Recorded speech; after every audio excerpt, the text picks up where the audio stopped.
గల్ఫ్‌లో పనిచేసిన ప్రతి ఒక్కరు కూడా ప్రసాద్ అనే ఒక అబ్బాయి కోసం కొత్తగా చెప్పవసరం లేదు. ఎందుకంటే ఇప్పుడు జరిగే న్యూస్ అతని కోసమే అని చెప్పి. నిజం చెప్తున్నా అతను అన్యాయం చేసిన తన బిడ్డలకే, ఈడు తన భార్యకి కూడా అన్యాయం చేశాడు. ఎందుకంటే నిజంగానే అతను ఈ విధంగా మాట్లాడతాడో, ఈ విధంగా ఒప్పుకుంటాడో, ఇలా భార్య మీద తోస్తాడని నేను అసలు ఊహించుకోలేదు. ఎందుకంటే అతని పోలీస్ ఇంటరాగేషన్‌లో ఏం చెప్పాడంటే, నే నా నా వ్యక్తిగతంగా నేనేం చేయలేదు. నా భార్య చెప్తేనే నేను చేశాను. నా భార్య నన్ను ప్రోత్సహించింది చేయమని చెప్పి. నా భార్య నా ఒత్తిడి తేవడంతో నేను హత్య చేశాను గానీ, నాకెలాంటి హత్య చేయడం నాకు లేదు. అని భార్య మీద పెట్టాడు చూసారా? నిజంగా అక్కడైతే నాకు అతని మీద ఉన్న మొన్నటిదాకా ఉన్న జాలి కూడా మొత్తం పోయిందనమాట. ఎందుకంటే అతను ఎలాగే ఇరుక్కున్నాడు కేసులో, తన భార్యను కూడా ఇరికించాడు. ఇప్పుడు తన భార్య మీద పెడితే ఇతను బయటకు వస్తాడా? రాడు కదా. ఇద్దరికీ శిక్ష పడుతుంది. ఇప్పుడు తన భార్యకి అన్యాయం చేశాడు, తన బిడ్డలకు కూడా అన్యాయం చేశాడు. హత్య ఎందుకు చేశాడో, ఎవరు చేయమని చేశాడో కానీ చాలా పెద్ద తప్పు చేశాడు. చేసిన తప్పుని భార్య మీద పెట్టుకోవడం అనేది మూర్ఖత్వం. ఎంత మూర్ఖత్వం అంటే, ఈరోజు భార్య బయటికి రాదా, వీడి బయటకు రాడు. బిడ్డలకు నిజంగా అన్యాయం జరిగింది. ఇప్పుడు అన్యాయం జరిగింది తన బిడ్డలకి. ఇప్పుడు నిజంగా తన బిడ్డలకు అన్యాయం జరిగింది. ఇప్పుడు వాళ్ళ బంధువులు కూడా బిడ్డల దగ్గర చేర్చుకోరు నాకు తెలిసి. చుట్టుపక్కల 2-3 రోజులు జాలితో ఏదో ప్రేమగా మాట్లాడతారు. తర్వాత ఎవరి పని వాళ్ళు చూసుకుంటారా, ఎవరి బతుకులు వాళ్ళు. ఆ బిడ్డల పరిస్థితి ఏంటి? నిజంగా ఇతను తెలివైనడు అయి ఉంటే ఎలాగ కేసులు ఇతను ఇరుక్కున్నాడు కాబట్టి ఇతనితోనూ పోయేలాగా తన భార్యని ఇరికించకుండా, తన భార్య సేఫ్గా బయటకు వచ్చినా కానీ బిడ్డలకు ఆశ్రయంగా ఉంది. కానీ ఈ ఇతను నిజంగా నాకు నోట్లో మాటలు కూడా సరిగ్గా రావట్లేదు. ఇతను నిజంగా చాలా తప్పు చేశాడు. తన భార్యని ఇరికించడం అనేది అది మగవాళ్ళ లక్షణం అయితే కాదు నాకు తెలిసి. కళ్ళల్లో శేషం పోసినా సరే భార్యని ఇరికించకూడదు. ఎలాగ ఇతను ఇరుక్కున్నాడు కాబట్టి ఇతనితోనే పోదును, తన భార్య బయటకు వద్దును, బిడ్డలకు ఆశ్రయంగా ఉందును. ఇతను ఉంటే ఎంతకాలం ఉంటాడు ఉంటున్నాను లోన. తప్పు చేయడు కాబట్టి అది సహజమే. నిజంగా మొన్నటి వరకు కూడా నేను జాలి చూపించాను ఇతని మీద. ఇప్పుడైతే ఆ జాలి కూడా లేదు.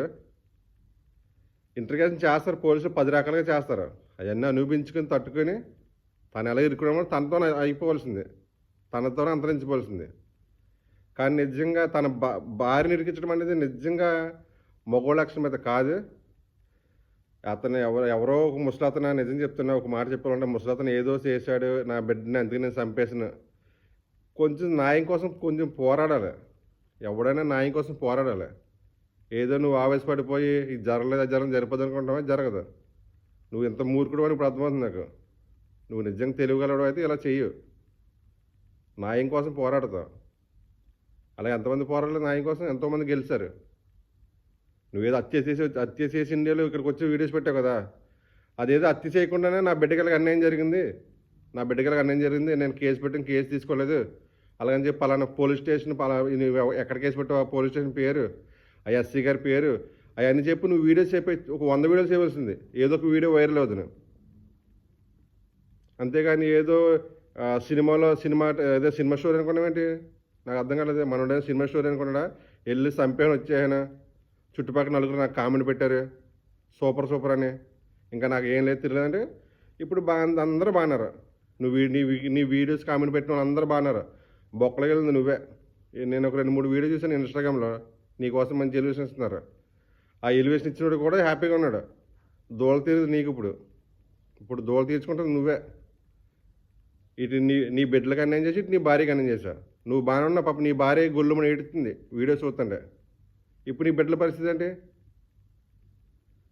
అసలు ఏ కారణం చేత నువ్వు హత్య చేసావో, లేకపోతే ఏ కారణం చేత తప్పించుకుందాం అనుకున్నావో, ఇలా తప్పించుకున్న దారికి కూడా నీ భార్యని బలి చేసావు. ఎలాగ మనోడు ఇరుక్కున్నాడు కాబట్టి తన భార్యని ఇరికించడం మళ్ళీ ఇంకోటి వెధతనం అనమాట. మీరు చూసి వెంకటేశ్వర సినిమా తెలుసు మీకు? వెంకటేశ్వర సినిమా దృశ్యం వెంకటేశ్వర చూడండి. ఎన్ని రకాలుగా ఇంటర్గేషన్ చేసినా భార్య పేరు, కూతురు పేరు బయటకు రానాడు, తన మీద పెట్టుకుంటాడు. అలా ఉండాలి మగవాడు అంటే. అలా ఇప్పుడు నిజంగా అలా ఉండే మనోడి మీద కేసు పెట్టిన మనోడి మీద నిరూపించుకుంటే భార్య బయటకు వస్తుంది బెయిల్ మీద. బిడ్డలకు ఆశ్రయం ఉంది కదా, బిడ్డలకు తోడుకుంది కదా. బిడ్డలకు రూపాయి సంపాదించి పెట్టుకుంటుంది కదా. ఇప్పుడు బిడ్డల పరిస్థితి ఏంటి? ఒకసారి మీరు నిజంగా మనస్ఫూర్తి కావాల్సింది ఇప్పుడు బిడ్డల పరిస్థితి ఏంటి? నిజం చెప్తే ఇంకా 5 సంవత్సరాల పోతే ముసలు ఆటోమేటిక్గా పోతాడు. ఇప్పుడు కనీసం ఇతనికి 7 ఏళ్ళు ఎంత జైలు శిక్ష పడుతుంది.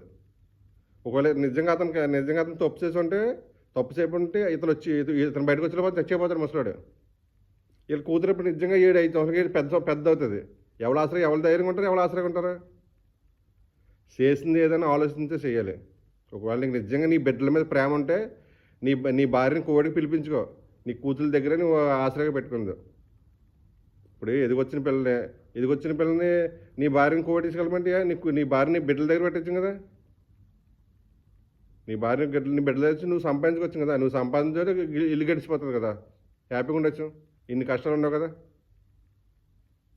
ఇప్పుడు నిజంగా నీ బిడ్డలంటే నీకు అంత ప్రేమ ఉంది, నీ భార్యని నీ బిడ్డల దగ్గర పెట్టు. నీ బిడ్డలు పెంచుకుంటే నువ్వు కష్టపడి పంపించు రూపాయి. నీ భార్య నీ బిడ్డలు చూసుకుంటుంది. అందరూ సంతోషంగా ఇప్పుడు చూడు. ఏదైనా చేసామంటే నలుగురికి ఉపయోగపడాలి. మాట తీరు కానీ లేదంటే మా ప్రవర్తన కానీ. హత్య చేసా, కోవిడ్ వెళ్ళిపోయా, తిరిగి వీడియోస్ పెట్టా, ఓకే. ఇప్పుడు భార్యని ఇరికించావు. ఇప్పుడు నిజంగా నువ్వు అన్యాయం చేసింది నీ భార్యకి, నీ బిడ్డలకే. నాకు ఎందుకు చేసావో, మళ్ళీ ఎందుకు ఇలాగ